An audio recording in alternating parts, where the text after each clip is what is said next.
இன்னைக்கு நம்ம செஃப் வினோத்குமார் அவர்கள் சென்னை ஸ்பெஷல் சிக்கன் பிரியாணி எப்படி செய்யறதுங்கிறத செஞ்சு காட்ட போறாரு. இவர் தாங்க நம்ம செஃப் வினோத்குமார். அவர் எப்படி சிக்கன் பிரியாணி செய்யறாருங்கிறத பார்க்கலாம் வாங்க. 1.5 கிலோ பாஸ்மதி அரிசி எடுத்து வச்சிருக்காருங்க. அதுக்கு தேவையான மசாலா கொஞ்சம் சுருள் பட்டையை உடச்சி வச்சிருக்காரு. கிராம்பு, ஏலக்காய், ஒரு பாதி ஜாதிக்காயை நல்லா குட்டி குட்டியா தட்டிட்டு அது கூட போட்டு அதை பொடி பண்ணி வச்சிருக்காருங்க. என்ன இவ்வளோ பவுடர்னு சொல்லி யோசிக்காதீங்க. இதுலேருந்து ஒரு 2 டீஸ்பூன் தான் அவர் யூஸ் பண்ண போகிறாரு. பிரியாணிக்குன்னு கடையில் கேட்டால் நல்ல பெரிய பெரிய பீஸாக சிக்கன் பீஸை வெட்டி தருவாங்க.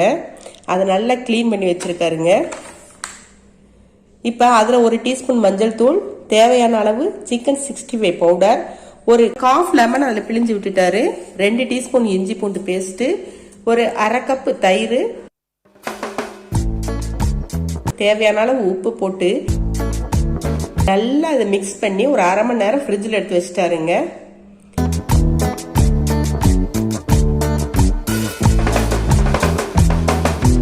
இந்த டயத்தில் பாஸ்மதி ரைஸையும் எடுத்து அதை நல்லா கழுவிட்டு ஒரு 1/2 மணி நேரம் அதையும் ஊற வச்சுட்டாரு. இப்போ சிக்கனை ஃப்ரிட்ஜில் வச்சு 1/2 மணி நேரம் ஆயிடுச்சுங்க. இப்போ ஒரு பெரிய பாத்திரத்தில் தேவையான அளவு எண்ணெயை ஊற்றி, எண்ணெய் நல்லா காஞ்சதும் பட்டை, கிராம்பு, அனாசிப்பு, ஏலக்காய், லவங்கம் இதுகளை போட்டு அதோட ஒரு 4 முந்திரி பருப்பையும் போட்டு நல்லா தாளிச்சு விட்டுட்டு,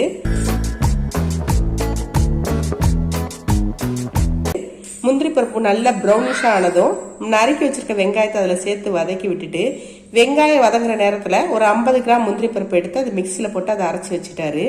இப்போ வெங்காயம் நல்லா வதங்கினதும் நறுக்கி வச்சிருக்கிற தக்காளி அதில் சேர்த்து நல்லா வதக்கி விட்டுட்டு, அதோட ஒரு 3 பச்சை மிளகாயை கீறி அதில் போட்டு, ஒரு கைப்பிடி அளவு நறுக்கி வச்சிருக்கிற புதினா, ஒரு கைப்பிடி அளவு நறுக்கி வச்சிருக்கிற மல்லித்தலையும் சேர்த்து வதக்கி விட்டுட்டு,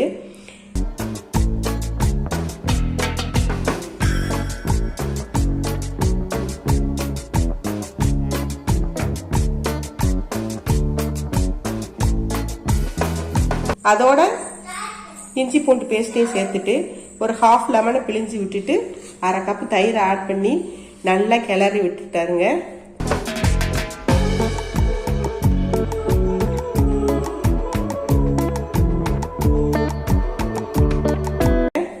இதோட 1 டீஸ்பூன் மஞ்சள் தூள், ஒரு 2 டீஸ்பூன் கரம் மசாலா, நம்ம கடையில் வாங்கின பிரியாணி மசாலா கொஞ்சம், ஒரு 1/2 பாக்கெட் சிக்கன் 65 பவுடர், கொஞ்சம் நம்ம பவுடர் பண்ணி வச்சிருக்கோம் இல்லையா அந்த பட்டை, கிராம்பு, ஏலக்காய் பவுடர், அதில் ஒரு 2 டீஸ்பூன், அதுக்கப்புறம் நம்ம அரைச்சி வச்சிருக்கிற முந்திரி பருப்பு விழுது எல்லாத்தையும் சேர்த்து பாத்திரத்தில் அடி ஒட்டிடாத அளவுக்கு நல்லா கிளறி விட்டுக்கிட்டே இருந்தாருங்க.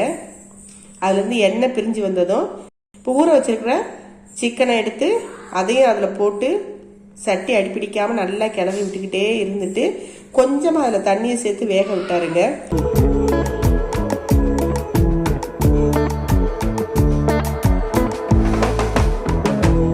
சிக்கன் பீஸ் வேகிற வரைக்கும் கொஞ்ச நேரம் வெயிட் பண்ணிட்டு, 1 கப்பு அரிசிக்கு 1.5 கப் தண்ணி அளந்து அதில் சேர்த்துட்டு நல்லா கொதிச்சு வந்தோடனையும், சிக்கனில் ஆல்ரெடி நம்ம உப்பு சேர்த்துருக்கோம் இல்லையா, அதனால அரிசிக்கு தேவையான அளவு உப்பையும் அதில் போட்டுட்டு நம்ம இப்போ ஊற வச்சிருக்கிற அந்த அரிசியும் அதில் போட்டு நல்லா கிளறி விட்டுட்டு கொஞ்ச நேரம் வேக விட்டாருங்க.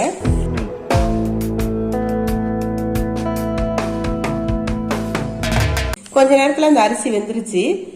இப்போ பாத்திரத்துக்கு அடியில் ஒரு இரும்பு தோசை சட்டியை வச்சுட்டு அது மேலே இந்த நம்ம பிரியாணி பாத்திரத்தை வச்சு அந்த பாத்திரத்தை மூடி போட்டு மூடிட்டு, ஹாட் வாட்டர் வச்சிருக்கிற ஒரு பாத்திரத்தை அது மேலே வச்சு பிரியாணியை தம் போட்டாருங்க. ஒரு 10 நிமிஷம் அப்படியே விட்டுட்டு அதுக்கப்புறம் பிரியாணியை ஓப்பன் பண்ணி அதுக்கப்புறம் தாங்க அதில் நெய்யவே அவ ஆட் பண்ணாரு.